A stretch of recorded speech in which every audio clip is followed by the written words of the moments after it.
এবার জাদুবিদ্যার শরণাপন্ন হলেন নেইমার জুনিয়র, কারণ বিশ্বকাপের আগে নেইমার পড়ে আছেন মারাত্মক এক ইনজুরিতে। তবে যে কোনো মূল্যেই ব্রাজিলের জার্সিতে এই সর্বোচ্চ গোলের মালিক 2026 বিশ্বকাপ খেলতে চান।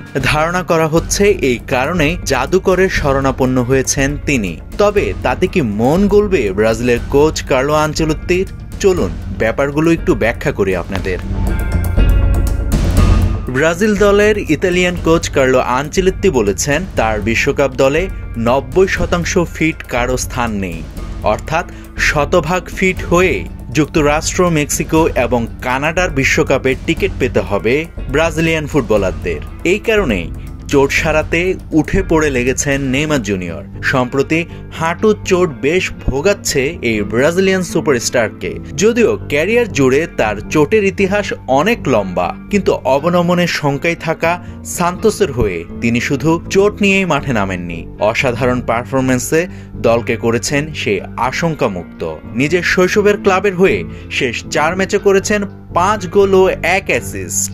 তাই তো ব্রাজিলের প্রাণভোমরা নেইমারকে নিয়ে আবারও আশায় বুক বাঁধছে সমর্থকরা।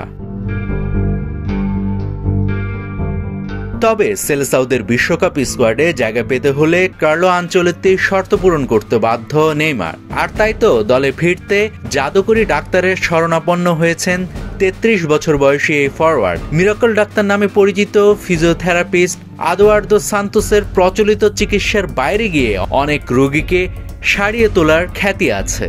ডাক্তার সান্তোসের চিকিৎসা নিয়ে অলৌকিকভাবে সেরে ওঠার অন্যতম উদাহরণ ব্রাজিলের সাবেক অধিনায়ক এবং defender David Luis.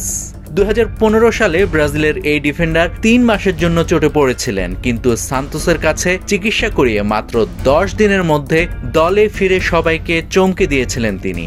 David Luis ছাড়াও ব্রাজিলের হাল্ক, অস্কার, ফিলিপে কোতিনো ও ম্যাথিউস কুহার মতো অনেক তারকা খেলোয়াড়ও সান্তোসের কাছে যান শুধুমাত্র চিকিৎসার জন্য। বয়স আর পারফরম্যান্স দুই পরিসংখ্যানই বলছে হয়তো বিশ্বকাপের মঞ্চে শেষবারের মতো সেলেসাওদের জার্সিতে দেখা যেতে পারে নেইমারকে।